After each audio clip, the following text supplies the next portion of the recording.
warahmatullahi wabarakatuh.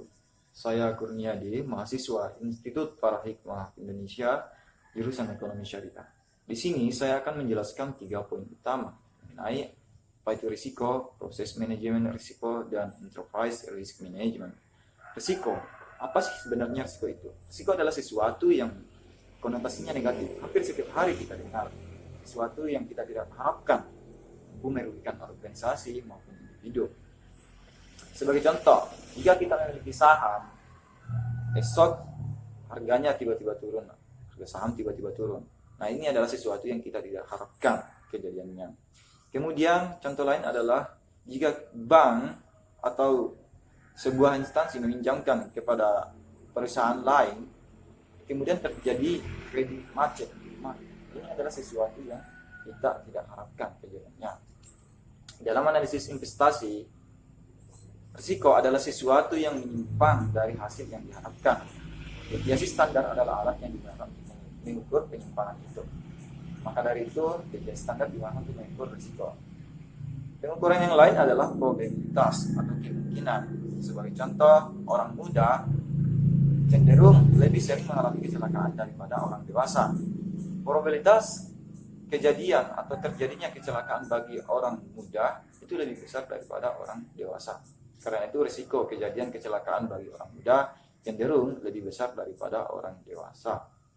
Risiko sendiri adalah sesuatu yang muncul atau bersumber dari yang namanya ketidakpastian. Kita hampir setiap hari kita menghadapi yang namanya ketidakpastian. Maka dari itu setiap hari kita akan menghadapi yang namanya risiko. Sebagai misal, hari ini bisa saja hujan, bisa saja tidak. Minggu depan rumah kita bisa saja kebakaran, bisa saja tidak. Maka dari itu risiko muncul dari yang namanya ketidakpastian.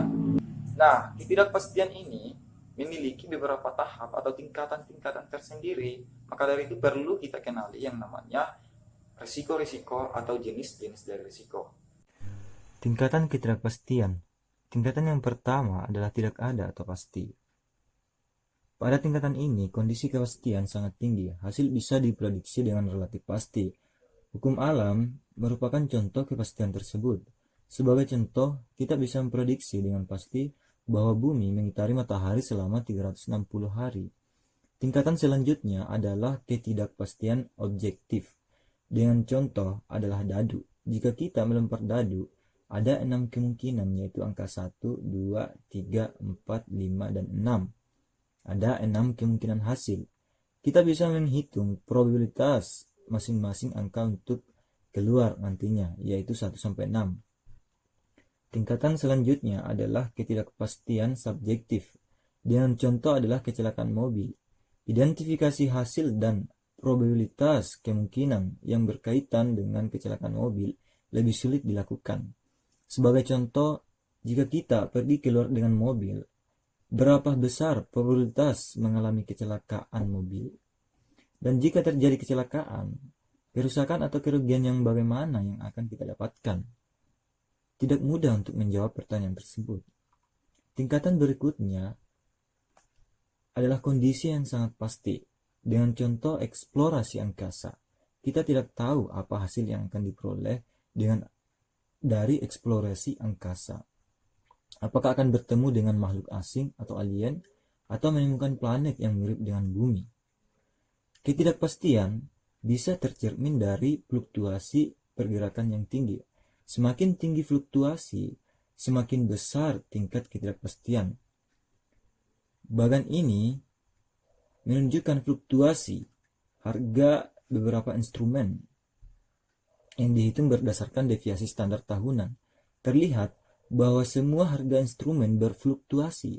Sebagai contoh, saham mempunyai fluktuasi sebesar 14%, sementara harga listrik mempunyai fluktuasi sebesar 228%.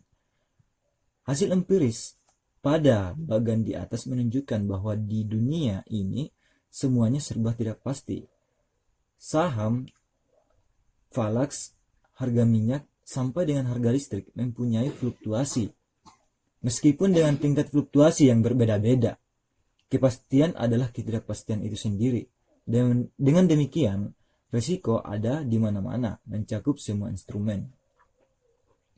Sebagai ilustrasi, Indonesia mengalami perubahan sistem kurs dari tetap menjadi mengambang pada pertengahan tahun 1997.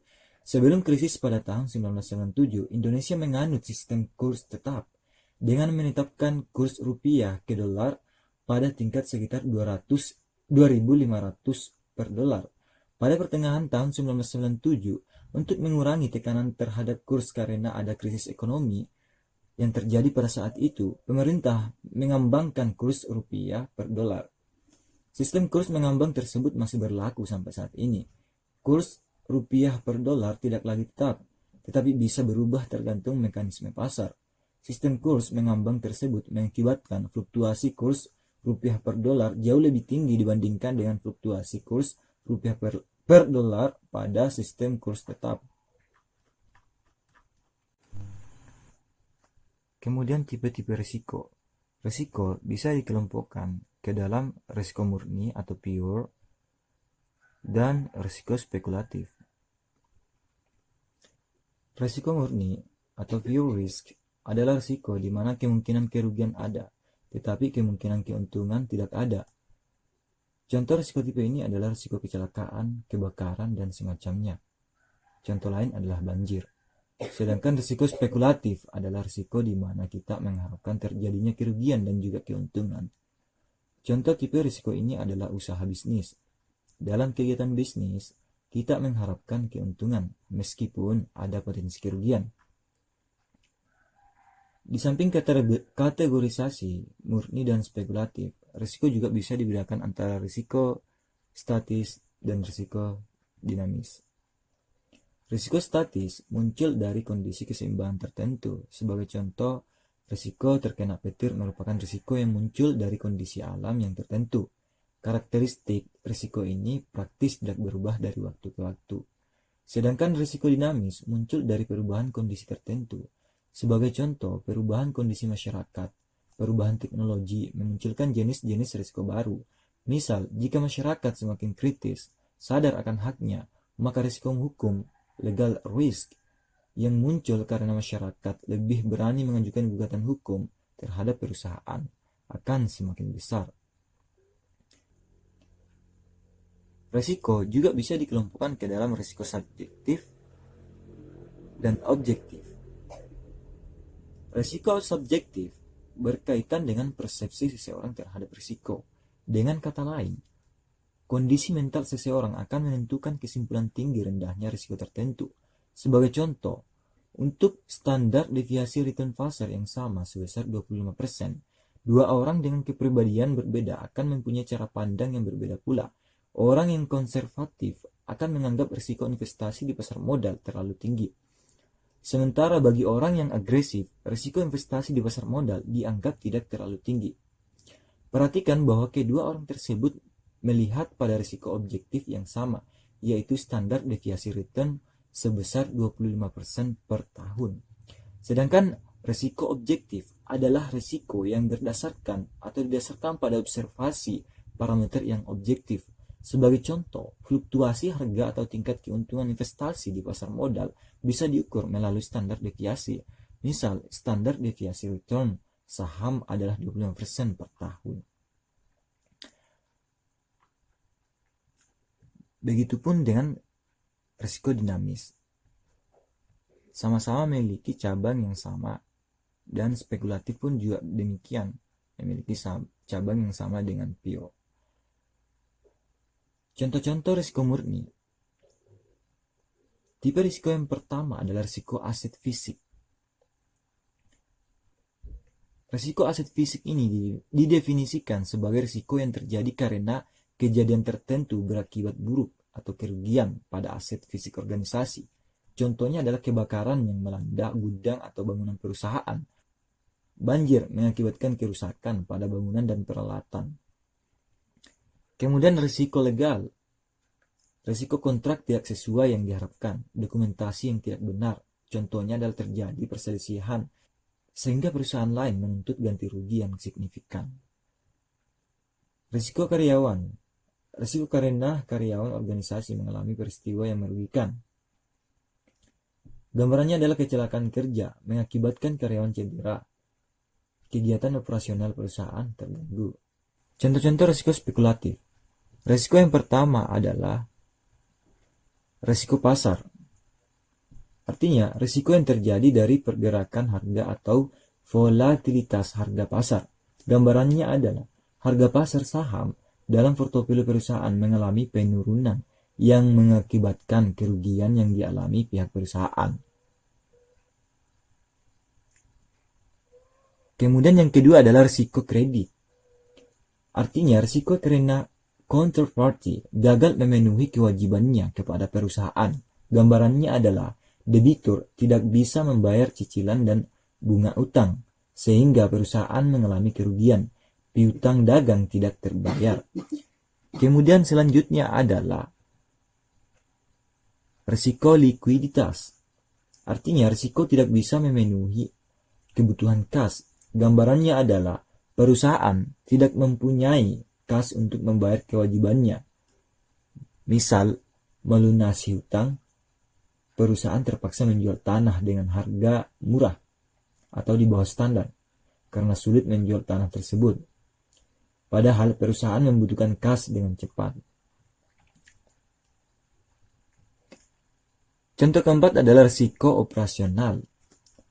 Artinya, risiko kegiatan operasional tidak berjalan dengan lancar dan mengakibatkan kerugian, kegagalan sistem, human error, pengendalian, dan prosedur yang kurang.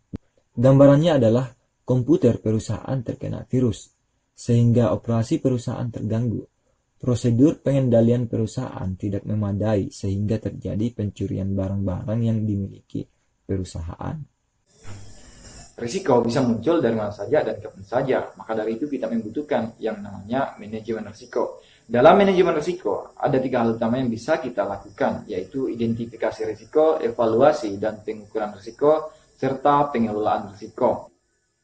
Identifikasi risiko, misalnya dalam sebuah perusahaan, agar tidak terjadi hal-hal yang kita tidak inginkan nantinya, maka dari itu kita mesti mengenali risiko-risiko apa aja yang bisa muncul pada perusahaan kita.